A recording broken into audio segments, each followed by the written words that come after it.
কৃষিজাত পণ্যের ক্ষেত্রে যেমন আমরা আলু, পেঁয়াজ, মরিচ সহ অন্যান্য যে পণ্যগুলো রয়েছে সেগুলোর মূল্য যদি নির্ধারণ করার এখতিয়ার থাকে তাহলে সেটি রয়েছে কৃষি বিপণন অধিদপ্তর আইন অনুযায়ী। এই ভোক্তা অধিকার সংরক্ষণ আইন এটি বিগত কেয়ারটেকার সরকার অর্থাৎ 2008 সালে এটি অধ্যাদেশ আকারে জারি হয়। এরপরে যে সরকার ক্ষমতায় আসে তারা আইনে পরিণত করে, ফলে এটি 2009 হিসাবেই আমরা স্ক্রিনে দেখতে পাচ্ছি। তো এই আইন অনুযায়ী আমরা 3 ধরনের কাজ করে থাকি যেটি আলোচনা হয়েছে, এবং এই আইনের আওতায় রয়েছে ফুডস, গুডস, মেডিসিন এবং সার্ভিস। এই 4টি সেক্টর নিয়েই মূলত আমরা কাজ করে থাকি, অর্থাৎ এই আইনের ব্যাপ্তি অনেক বেশি। যদিও সেবার ক্ষেত্রে 10টি সেবা শুধু লিমিট করে দেওয়া হয়েছে, কিন্তু এই আইনটি সংশোধনের পর্যায়ে রয়েছে, যেখানে এই লিমিটটা আরেকটু এক্সটেনশন করেছেন আমাদের কর্তৃপক্ষ।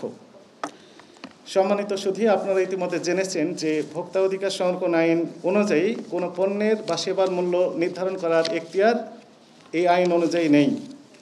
তাহলে এই বিভিন্ন পণ্য বা সেবার যে মূল্য, এই মূল্যটা নির্ধারণ করে থাকে কারা? আমরা যদি বলি তাহলে, যেমন আমরা যদি বলি ডিম, মাংস, ব্রয়লার, এগুলোর ক্ষেত্রে সরকারের আরেকটি অর্গানাইজেশন রয়েছে প্রাণী সম্পদ অধিদপ্তর। এই অধিদপ্তর যদি চান তাহলে সেইগুলোর মূল্য নির্ধারণ করতে পারেন। তারা হচ্ছে সোল অথরিটি। কৃষিজাত পণ্যের উৎপাদনের ক্ষেত্রে কৃষি সম্প্রসারণ অধিদপ্তর রয়েছে, কিন্তু এটি বাজারজাতকরণের জন্য কৃষি বিপণন অধিদপ্তর সরকারের রয়েছে।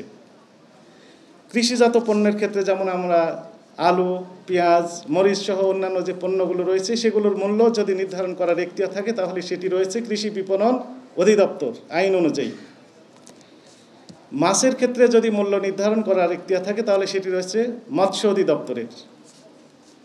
ঔষধের ক্ষেত্রে ড্রাগ অ্যাডমিনিস্ট্রেশন সহ একটি বডি রয়েছে, সেখানে তারা এই মূল্য নির্ধারণ করে থাকে।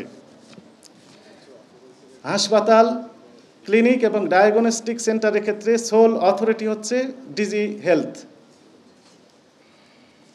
বিএসটিআই আমরা জানি, বিএসটিআইয়ের সম্মানিত প্রতিনিধি এখানে রয়েছেন। বর্তমানে 273টি প্রোডাক্ট রয়েছে যেগুলো উৎপাদন করতে গেলে বিএসটিআই থেকে লাইসেন্স নিতে হয়। দে আর দ্য লাইসেন্সিং অথরিটি। এবং নকল এবং ভেজালের ক্ষেত্রে তারা পরীক্ষা করে আসলে বলবে যে এটি নকল বা ভেজাল, ঠিক তখনই আমরা ধরতে পারবো। খাবারের মান নিয়ন্ত্রণের ক্ষেত্রে 1959 সালের একটি আইন ছিল, পিওর ফুড অর্ডিন্যান্স 1959। সে আইনটি 2013 সালে নিরাপদ খাদ্য আইন 2013 নাম করে প্রণয়ন করা হয়েছে। এই আইন বলে একটি কর্তৃপক্ষ রয়েছে, নিরাপদ খাদ্য কর্তৃপক্ষ। খাবারের বিষয়ে সোল অথরিটি নিরাপদ খাদ্য কর্তৃপক্ষ। পরিবহনের বিষয়টি আপনারা জানেন যে BRTA, Bangladesh road transport authority, তারা হচ্ছে সোল অথরিটি। বাসের ভাড়া কত হবে সেটি নির্ধারণ করার এখতিয়ার হচ্ছে বিআরটিএ। গ্যাসের মূল্য কত হবে, কম হবে না বেশি হবে, এটা নির্ধারণ করার এখতিয়ার রয়েছে বাংলাদেশ এনার্জি রেগুলেটরি কমিশন, যার অফিস এই টিসিবি ভবনেই অবস্থিত। ডাইরেক্টর স্যার ইতিমধ্যে বলেছেন যে এসেনশিয়াল কমোডিটিস অ্যাক্ট 1956 এই হিসাবে কয়েকটি পণ্য, নিত্য প্রয়োজনীয় পণ্যের মূল্য নির্ধারণ করার এখতিয়ার রয়েছে বাণিজ্য মন্ত্রণালয়ের। এর মধ্যে আমরা দেখেছি যে চিনি এবং ভোজ্য তেল, এই 2টি পণ্যের মূল্য সময়ে সময়ে বাণিজ্য মন্ত্রণালয় নির্ধারণ করে দিয়ে থাকে। তাহলে আমাদের কাজটা কি? আমাদের কাজ হচ্ছে যে এই সকল পণ্যের মূল্য বা সেবার মূল্যর ক্ষেত্রে আমরা যদি বলি, সংশ্লিষ্ট কর্তৃপক্ষ যদি সেবার মূল্য নির্ধারণ করে থাকে এবং পণ্যের মূল্য নির্ধারণ করে থাকে, তাহলে আমরা দেখতে পারি যে এই সেবা বা পণ্য নির্ধারিত মূল্যে বিক্রি বা সরবরাহ করা হচ্ছে কি না।